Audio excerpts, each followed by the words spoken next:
from making that move. And what else do I want to say about that? So, and to think about what's within my control right now and what's outside of my control. A lot of people waste a lot of time and energy worrying about things they could do nothing about. And it's so much wiser to figure something constructive you can do something about. You know, if you can think how to move something from out of control to within your control, that's worthwhile. But I'd say, you know, schedule an hour a week to just think about those, to just worry about all the things you have no control over. But the rest of the time, think about how can I spend my time effectively and constructively. And I truly believe, like the fellow who is with the media and the petitions and stuff, cults are very responsive to media. Especially big groups like the Moonies, the Jehovah's Witnesses. They want to be mainstream. They want to run someone for president. You know, they're very sensitive. They're very sensitive. So you know, think about, like I was listening to Ken's presentation on lying, and I'm like trying to think, how could we set up a scenario on camera with one of the leaders, you know, asking them specifically about lying, and then asking him what does he think about this example, or that example, or that example. You know, I mean, think strategically and chip away here, chip away there. I mean, what also to keep in mind, all these different cultures are in competition with each other for taking over the world. Destroying the other one. The Moonies do not want LDS to take over the world. Scientology does not want the Moonies to take over the world. In fact, when the Scientologists are really pressuring me and harassing me and stuff, I try to talk to the highest one I can. I say, you know, you need me around because Moon wants to take over the world, and if he does, the first thing he's going to do is take away all Scientology. He's going to abolish all other religions because this is the only true one. And you need people like me who are critics who can tell what's really going on inside the Moonies in your life. Yeah?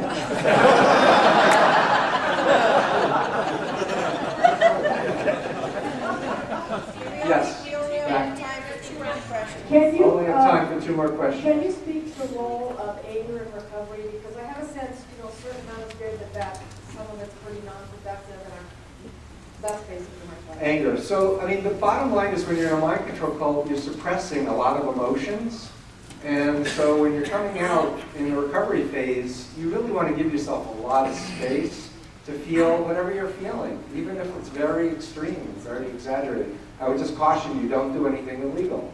You know? And I would visualize, you know, punching Moon in the face and, you know, kicking him with karate chops and, you know, and side sweeps and whatever. But one interesting thing about research in psychology is, you know, there used to be primal screening therapy and take a bataka and bang pillows and stuff. It will let out the anger. The research has demonstrated that it amplifies your anger. It actually makes you more angry. So to think cognitive dissonance theory, thoughts, feelings, and behaviors, and think about how you want to be. And think about what you can do, you know, within your control. And a lot of former members get a lot of gratification out of helping people get out of cults and writing stuff on the web and doing protests and doing constructive things that might help raise awareness, that might help, you know, save another person. So I would say channel that. And the last question. Right here. Okay. You mentioned modeling. When a person leaves a cult, it's a good idea to model the behavior of other normal people. Right. But I was raised in the church, was born in the church. When I left, I hadn't a clue what normal was. How do you do that? Right. So I mean, I'm really glad you asked this question, and I don't have a quickie answer except that psychologists, you know, there's a whole field within psychology called developmental psychology. And it kind of comes back to your point also about your child. It's like I believe that there's a normal developmental growth where you're doing everything, making all your decisions for your child, but you want to encourage them as they get older to make their own decisions, make good judgments and such.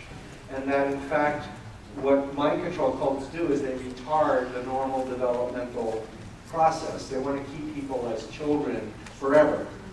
as opposed to individuated adults.